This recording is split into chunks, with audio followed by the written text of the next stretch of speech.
Bonsoir à tous et bienvenue aux 20h de la télévision du Burkina. Voici les titres. Le président du Faso est à Bruxelles.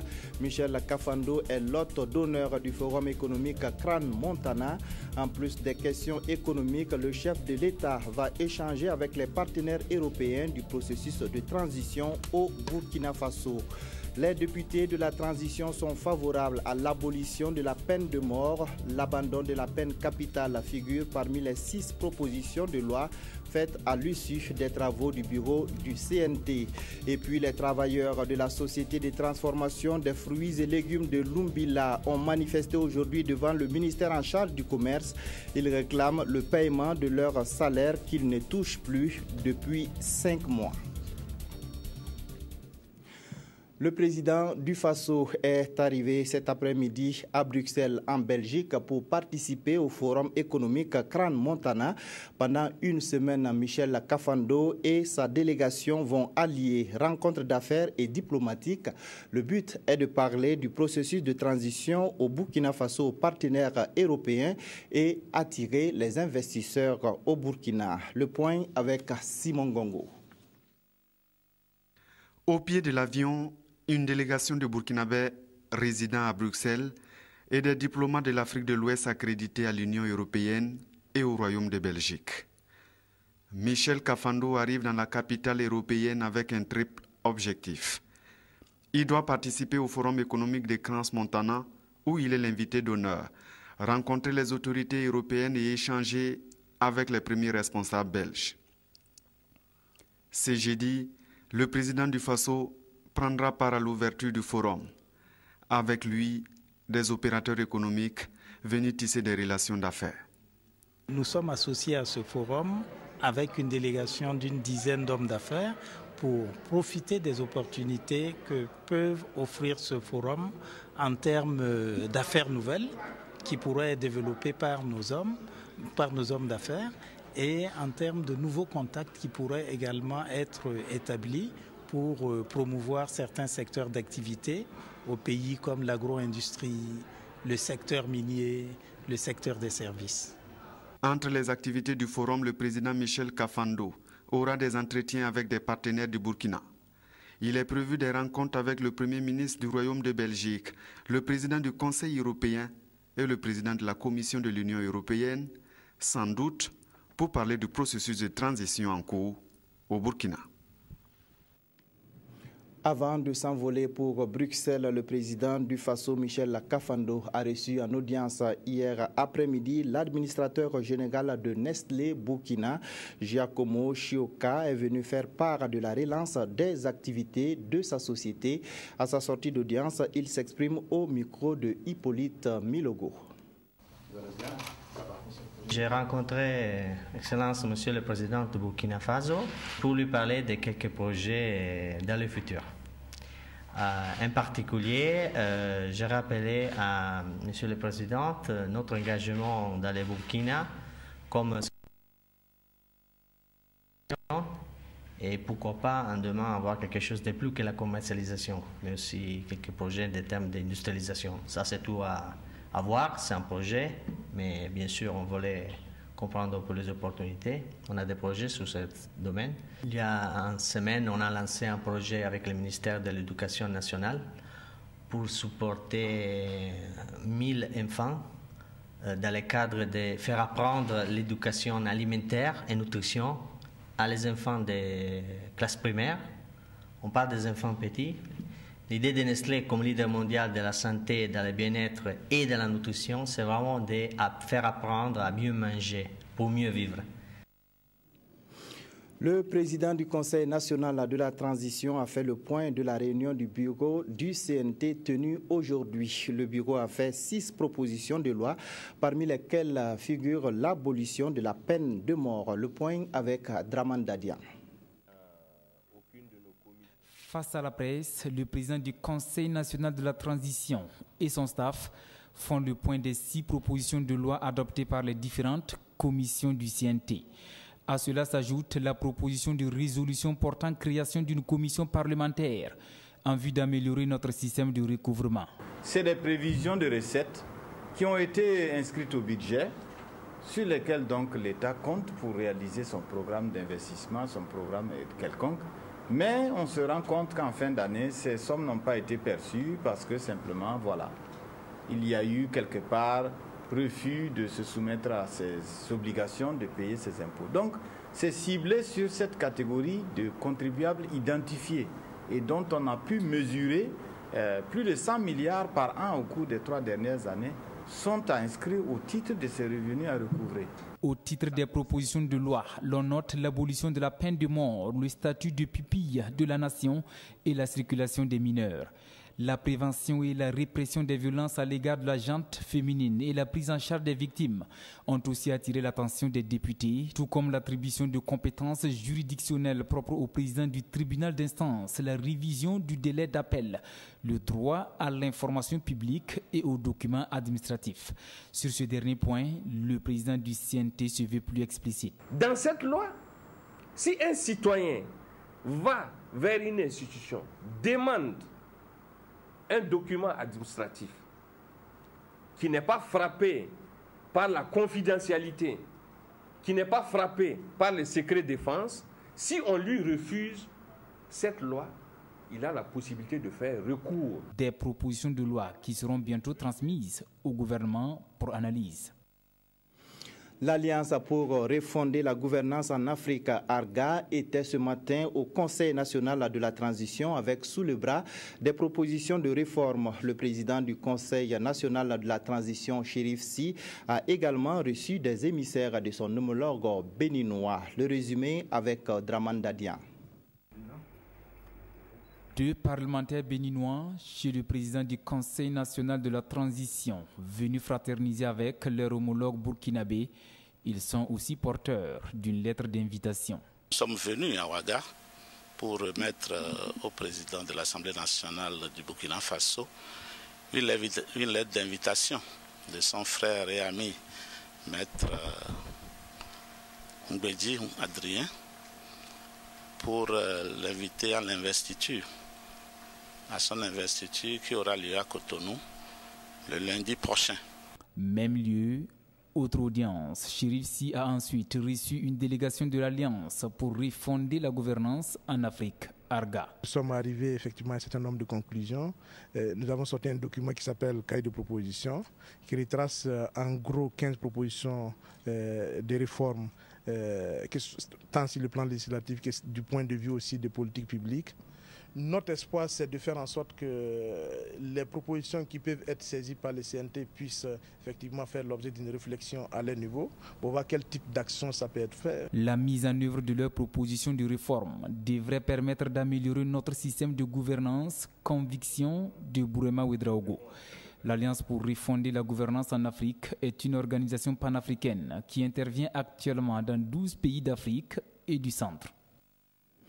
En bref, la rencontre État-Force vive de la Nation prévue pour se tenir demain 11 juin à la salle de conférence de Ouagadougou sous la présidence du chef de l'État est reportée au mardi 30 juin 2015.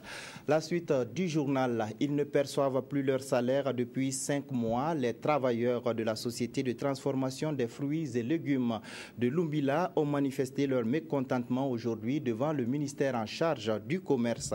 Ils réclament le paiement des arriérés de salaire. Issa Lankwandé et Jacques Lamissa Tarpaga. Mouvement d'humeur au ministère de l'Industrie, du Commerce et de l'Artisanat ce mercredi 10 juin. Ces hommes et ces femmes sont des employés de la STFL, la société de transformation des fruits et légumes de Lumbila. Ça fait bientôt, si je compte le mois de juin, ça fait bientôt 5 mois qu'on n'a pas perçu nos salaires. Donc, on est déjà venu au ministère du Commerce pour expliquer, pour essayer de comprendre ce qui se passe. Comme c'est notre ministère de tutelle, auprès du ministre pour comprendre ce qui se passe. C'est là où on nous a expliqué que non, en fait, il y a 3 mois de cela, ils ont eu à nommer un du ministère du Commerce, M. Baya, qui est venu remplacer notre ancienne directrice qui s'appelle Mme Boyan, qui en son temps, l'État avait octroyé 996 millions et quelques à notre société. Et que quand la dame est partie, l'ancienne DG est partie, qu'elle n'a pas pu justifier 471 millions et quelques. Et donc, pour qu'on puisse avoir nos salaires, qu'il faut que ces 400 millions et quelques soient justifiés avant qu'on perçoive nos salaires. La STFL, société à capital mixte, connaît des difficultés de gouvernance depuis sa création et ses employés reprochent à leur ancienne direction des pratiques qui ont conduit la société dans sa situation actuelle. Le ministère assure que des démarches sont en cours pour permettre aux employés de rentrer dans leurs droits. Et compte tenu du fait que la société elle-même ne fonctionne pas, donc elle ne peut pas générer des ressources en tant que telle. C'est l'appui budgétaire qui est là pour un peu accompagner la société à travers la prise en charge des salaires des gens. Des dispositions sont prises. Pas plus tard qu'hier, j'étais même en contact avec mon collègue du budget qui m'a dit qu'elle a même répondu aux représentants des travailleurs pour dire que les dispositions sont prises pour que d'ici la fin de cette semaine, les choses rentrent dans l'ordre. En attendant l'aboutissement de ces démarches, le ministre du Commerce, qui a reçu les travailleurs de la STFL, leur demande de prendre patience. Mais au-delà de cette situation de salaire impayé, c'est toute la chaîne des finances de la société qu'il va falloir auditer et les responsables du ministère affirment avoir contacté la haute autorité de contrôle de l'État à cet effet. Les contractuels de l'ONEA menacent d'aller en grève les jours à venir si leurs revendications salariales ne sont pas satisfaites. Ils ont expliqué aujourd'hui à la presse les démarches faites auprès de leur hiérarchie avant de prendre cette décision qui risque d'avoir un sérieux impact sur l'approvisionnement en eau potable. Bouma Ernest Nebier. Les contractuels de l'Office national de l'eau et de l'assainissement ONEA revendiquent depuis un certain temps un meilleur traitement salarial. Nous travaillons beaucoup, nous souffrons beaucoup aussi. Il n'y a pas de retour. Nous, on ne peut même pas manger à notre fin, ne parlons pas gérer une famille depuis des années. Pas d'augmentation, pas d'ancienneté. Si tu es 37 000, tu as fait 10 ans, c'est 37 000. Tu as fait 40 ans, c'est 37 000. Voilà. Donc, l'objectif, c'est d'augmenter notre salaire. Les différentes démarches entamées pour l'amélioration de leur situation depuis 2014 auprès des responsables de l'ONEA et des entreprises qui les ont recrutés au profit de la nationale de l'eau sont restées vaines, disent-ils. Après toutes ces démarches, notre situation est restée intacte pour ne pas qu'elle a même évolué à notre défaveur, parce que pas eu de chance. Ces contractuels exigent le retour de leurs camarades licenciés au cours de leurs revendications. Ils envisagent les jours à venir observer un arrêt de travail si rien n'est fait pour la satisfaction de leur plateforme revendicative. Conscient des perturbations que cette grève peut avoir sur l'approvisionnement en eau, Valéa et ses camarades demandent l'indulgence des populations car, disent-ils, je cite, « Nous ne le faisons pas parce que nous le voulons, mais parce que nous sommes au paroxysme de notre souffrance. » Le ministère en charge de l'agriculture a procédé au lancement de la campagne de distribution des semences améliorées. 15 000 tonnes de semences seront distribuées à plus de 400 000 producteurs répartis sur l'ensemble du territoire national. Tanga Kafando. Salam Tenga Tenderbeogo reçoit des semences de riz, Germaine Nana et Mariam Kabore, elles, des semences de niébé et de sésame. Comme eux, 4 000 producteurs dans les 13 régions et les 45 provinces du Burkina pourront disposer de leurs semences améliorées pour cette campagne agricole 2015-2016. Nous souhaitons qu'à travers les opérations que nous menons, nous puissions donner l'exemple. Nous puissions montrer aux producteurs et aux productrices du Burkina Faso l'avantage d'utiliser la semence améliorée, qui permet d'augmenter les rendements à environ 40%, et que les producteurs eux-mêmes puissent, à travers leurs propres moyens, acquérir la semence améliorée et s'en servir. Depuis 2008, le ministère en charge de l'agriculture accompagne les producteurs dans l'acquisition des semences améliorées et cette année, 15 000 tonnes de semences améliorées composées de mil, de sorgho, de maïs, de sésame, de niébé, de boutures de manioc et de patates seront mis à leur disposition. En plus, le département annonce d'autres mesures d'accompagnement telles que la facilitation à l'accès à l'engrais chimique, la poursuite de l'opération 100 000 charrues et la distribution des animaux de trait. Des efforts qui doivent être accompagnés de bonnes pratiques agricoles pour de meilleurs rendements et pour la sécurité alimentaire au Burkina Faso. La Cour des comptes veut se mettre au diapason des nouvelles technologies de l'information et de la communication. L'institution va se doter d'un schéma directeur informatique. L'objectif est clair, combler les faiblesses et apporter plus d'efficacité dans les actions et les services rendus. Eleonore Ouedraogo.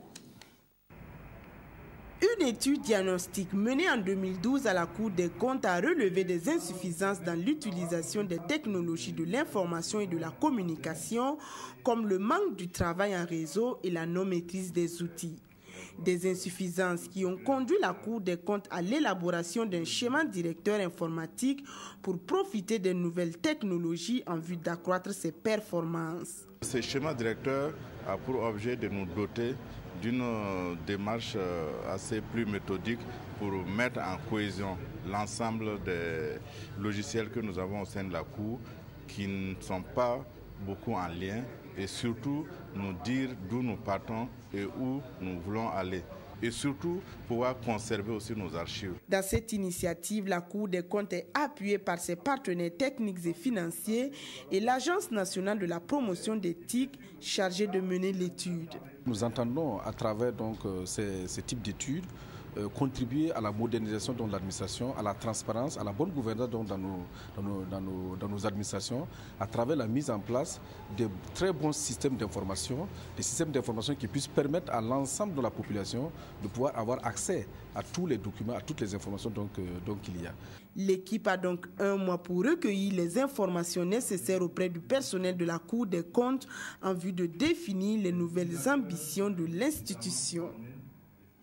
C'est désormais l'ONI, l'Office national d'identification, qui va confectionner la carte de presse et le laisser-passer. C'est l'aboutissement des concertations entre l'ONI et le Conseil supérieur de la communication. La nouvelle carte de presse sera plus sûre et conforme aux normes internationales.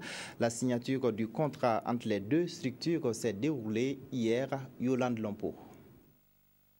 Par la présente signature de convention, désormais, c'est l'Office national d'identification qui aura en charge la confection des cartes de presse et du laissez-passer. Élaborées à l'aide de technologies modernes selon l'ONI, les dites cartes assurent fiabilité et crédibilité à leurs détenteurs et permettent de séparer le bon grain du livret. Si nous venons au niveau du CSC ici faire la collecte de données, en 48 heures, 72 heures, nous pouvons produire cette carte de presse. C'est-à-dire nous pouvons l'imprimer et retourner au CSC, 72 heures inclus. Le coût d'obtention de la carte de presse ou du laissez-passer est fixé à 7 000 francs CFA avec une durée de validité de 5 ans. Vous pourrez même aller en banque donc pour toucher vos sous avec. Faites toutes les prestations au niveau des librairies. Il y en a qui peuvent déjà avec la carte de presse aller dans certaines librairies prendre des livres et des documents à un certain pourcentage. Le comité est en train de travailler à signer une convention.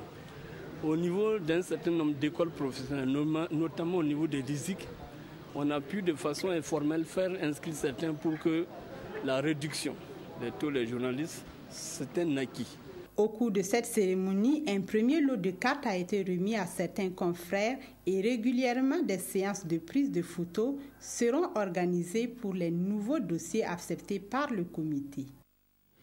Plusieurs journalistes sont en formation depuis ce matin. Une session de renforcement de capacités axée sur la législation en matière de travail des enfants. Les communications qui seront données ont pour but de donner aux hommes de médias les clés nécessaires pour mieux connaître le domaine afin de mieux informer le public. Evelyne Dabiré. 63% des enfants et 41% d'adultes n'ont jamais entendu parler des droits des enfants au Burkina, selon les statistiques de l'an 2008 du département en charge de l'action sociale. Et pour atténuer cette ignorance qui semble justifier la persistance de la violation des droits des enfants, un séminaire débuté ce 10 juin va outiller les communicateurs afin que ceux-ci participent à la sensibilisation de la population. Une bonne partie de la population ignore toujours les droits de l'enfant et donc pour nous, nous pensons qu'à travers cette formation, les journalistes et les communicateurs que vous êtes pourront nous aider dans le travail de sensibilisation et de conscientisation, non seulement des parents, mais des enfants eux-mêmes. Il faut travailler à mobiliser beaucoup de partenaires, à mobiliser beaucoup d'efforts pour vraiment conscientiser les enfants eux-mêmes rendre plus conscients aussi les parents et sauver vraiment les enfants afin que la traite des enfants ne se poursuive plus au Burkina Faso. Et au cours de ce séminaire, les participants, qui sont les membres du réseau des communicateurs burkinabés contre la traite des enfants, seront outillés à travers des communications et des débats aux protections juridiques dont ont droit les enfants afin de sensibiliser et au besoin d'énoncer des cas de traite d'enfants. Le Burkina Faso prépare la rencontre de Paris sur les changements climatiques sous l'égide du ministère en charge de l'environnement. Les différents acteurs ont échangé hier sur la feuille de route du Burkina et l'état des négociations sur le climat. Aruna Mari. La prochaine conférence sur le climat, prévue du 30 novembre au 15 décembre prochain à Paris, mobilise ses représentants des départements ministériels. Dans le cadre des préparatifs de cette rencontre de haut niveau, le ministère en charge de l'environnement et des ressources halieutiques accorde ici les violons avec ses acteurs gouvernementaux. Au cours de cette rencontre, il s'agira de discuter avec les acteurs du secteur public des actions à mener pour aller à la COP 21 de Paris. Donc il s'agira de voir ce qu'il faut mener en synergie pour que le Burkina aille participer de façon utile à cette grande conférence de l'environnement au niveau mondial. Deux communications figurent au menu des échanges. Il s'agit de l'état des lieux des négociations sur le climat et la feuille de route du Burkina pour ce rendez-vous de la planète. Paris attend beaucoup de Ouagadougou. Il est demandé au plus grand nombre de pays possible de s'engager sur ce qu'ils peuvent faire pour limiter les émissions de gaz à effet de serre. Et donc le Burkina Faso, comme les autres pays, et notamment comme les autres pays du Sud, travaille à élaborer cet engagement. Le Burkina est attendu à ce sommet. Un sommet qui devra déboucher sur un accord universel contraignant et efficace sur le climat afin de contenir le réchauffement climatique en deçà de 2 degrés. Les résultats du premier tour du BEPC ont été proclamés aujourd'hui. Moment de joie pour les candidats admis et de peine pour les ajournés. Dans nos reportages sur les préparatifs du BEPC, nous avons suivi une élève à Bobo Dioulasso. Nous sommes répartis sur le terrain pour voir si Mamounata Zongo a été admis à son examen. Le point avec Ahadi Sandamba. Ça y est. Elle est admise au BEPC 2015 dès le premier tour. Mamounata Zongo, la candidate que nous avons suivie dans les préparatifs de cet examen, est aujourd'hui titulaire du brevet d'études du premier cycle. Dieu merci, je suis venue trouver mon nom. Ce matin, je suis très contente. Très contente, vraiment. La joie d'être parmi les admis au BEPC dès le premier tour. Sur place, elle communique ses résultats à la famille.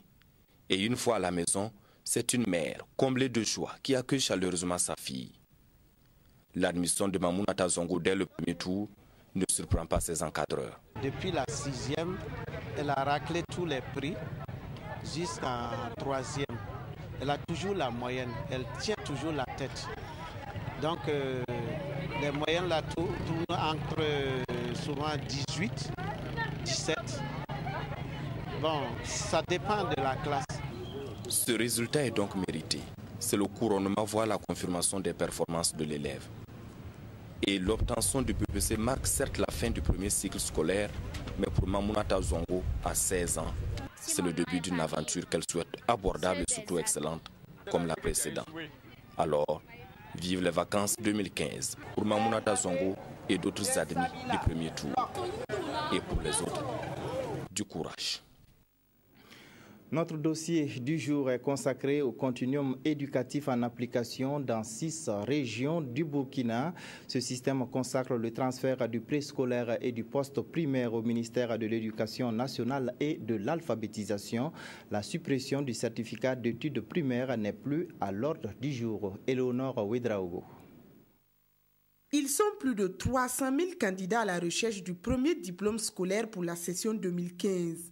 300 000 éventuels futurs certifiés d'études primaires qui devraient poursuivre leur scolarité dans un contexte marqué par la mise en œuvre du continuum éducatif. Une réforme du système dont la mise en œuvre se poursuit et verra pour la rentrée prochaine l'expérimentation des programmes dans 6 régions. On va commencer par les premières années, au préscolaire, au primaire et au post-primaire, ça veut dire les 6e, CP1 et puis la petite section. Voilà, ce plan-là se déroule comme prévu. Bon, d'ici là, il y a des formations d'acteurs, il y a toute la communication pour informer. Le continuum dans sa mise en œuvre entend cumuler le préscolaire, le primaire et le post-primaire en un cycle unique, ce qui devrait conduire à la suppression du certificat d'études primaires, mais au Burkina Faso, la question n'est pas à l'ordre du jour. Comme c'est un cycle unique, la certification doit se faire en fin de cycle. Mais le diplôme du CEP n'a pas que pour but seulement la certification. Il a aussi pour but de filtrer les entrées au post-primaire. Parce que vous ne pouvez pas aller en 6e sans certificat. Donc à partir de cet instant, si vous dites que le diplôme est supprimé, en principe, si on raisonne dans l'absolu, vous devez avoir autant de places de 6e. On ne supprime pas le diplôme pour le supprimer. On le supprime parce qu'on estime que du point de vue curriculaire, il y a la cohérence qui est mise entre les sous-cycles. Donc, dans la logique, pour supprimer le diplôme, il faut s'assurer qu'on est arrivé à la fin du curriculum. L'ambition du ministère de l'Éducation nationale et de l'alphabétisation à terme est de disposer d'un complexe intégré d'éducation de base.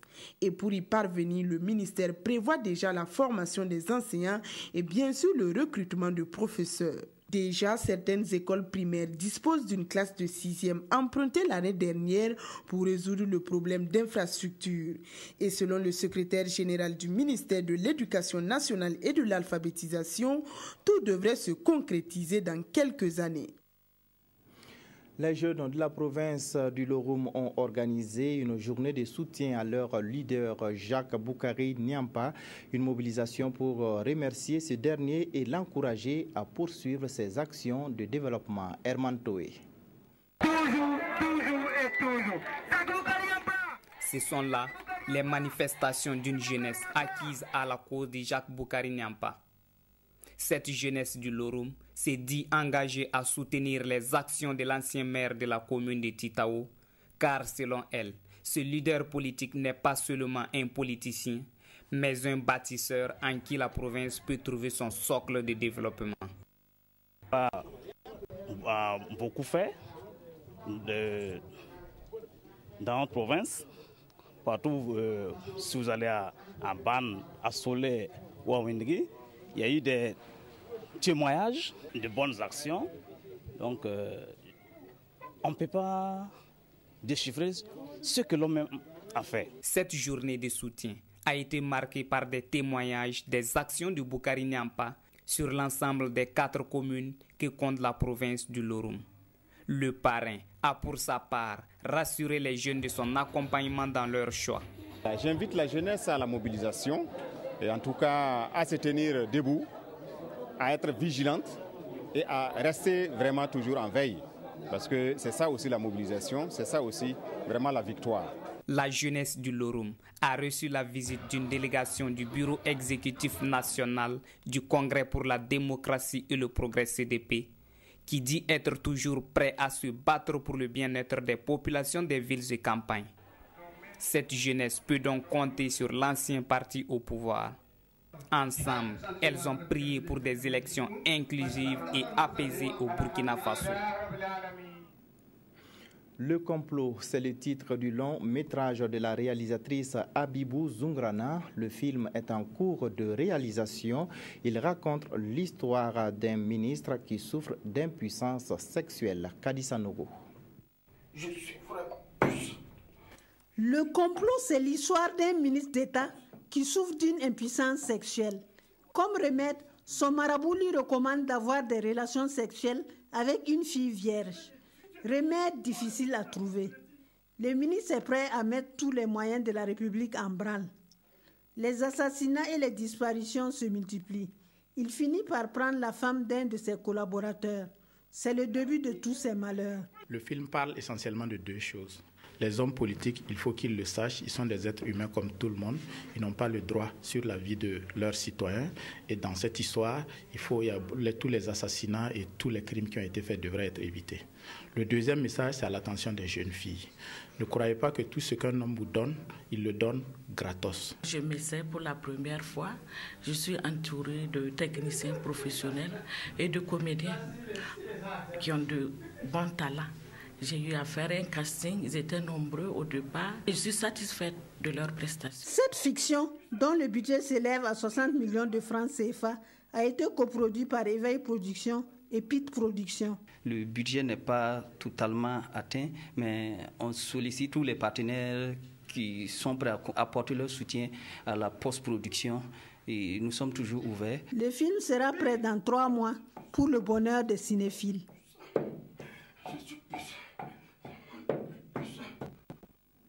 La sortie médiatique de Ablassé Ouedraogo, le président de le Faso autrement, et la candidature à la présidence du Faso de ZS font les gros titres des journaux. Jacques Lamissa Tarpaga. Quelle mouche a bien pu piquer Ablassé? L'observateur Palga se pose la question après cette interview du président de le Faso autrement qui fait le buzz en ce moment. Et dans son regard sur l'actualité, le journal pense que les propos d'Ablassé Ouedraogo sont graves et même très graves. En effet, le candidat investi du parti affirme dans l'hebdomadaire Jeune Afrique que ses atouts pour les élections à venir sont son ethnie, sa religion et ses relations. L'Obs estime du reste qu'il s'agit là d'une faute politique insupportable. Notre Temps, lui, sort son carton rouge avant d'affirmer dans son édito « Voilà une dérive des plus sidérantes ». Le quotidien se demande si le parti Le Faso autrement sera suspendu conformément à la charte des partis politiques. Cela ne serait aucunement une sanction de trop au regard de la dangerosité des idées de ce curieux docteur en économie, écrit le journal. L'éditorialiste conclut en affirmant que la loi doit être appliquée dans toute sa rigueur. Si on ferme les yeux, on en paiera tous le prix. Mais quelle mouche a pu bien piquer ce monsieur? Reprend en cœur Notre Temps avec l'observateur Palga. Les parutions du jour reviennent aussi sur la candidature du reggae maker burkinabé ZS à la présidentielle de 2015. Le pays en fait son gros titre à la une. Pour le candidat, le peuple mérite mieux qu'un changement, mais une rupture avec tout ce que le pays a connu jusque-là, nous dit le journal. Sidoya précise que ZS s'inscrit dans une idéologie de gauche et sur son projet de société, l'artiste souligne que sa discographie constitue déjà une base pour construire l'avenir de Burkina. Guiro, l'ex-DG de la Donne, enfin à la barre. Autre sujet d'intérêt ce mercredi. Et aujourd'hui, au Faso nous en parle. L'affaire Guiro est prévue pour être jugée le 18 juin prochain. Ousmane Guiro comparaîtra le 18 juin prochain, renchérit le quotidien d'État. Les assises criminelles ont connu des blocages et Sidoya explique que les juges et les avocats sont finalement d'accord. Les avocats seront payés à 200 000 francs CFA par dossier contre 100 000 francs proposés au départ, ce qui avait suscité des grincements de dents au barreau. Et pour finir, sachez que la rencontre État-Force vive de la Nation prévue pour se tenir demain 11 juin à la salle de conférence de Ouara 2000 sous la présidence du président du Faso est reportée au mardi 30 juin 2015. C'est la fin de cette édition. Merci de l'avoir suivi. Bonne suite des programmes.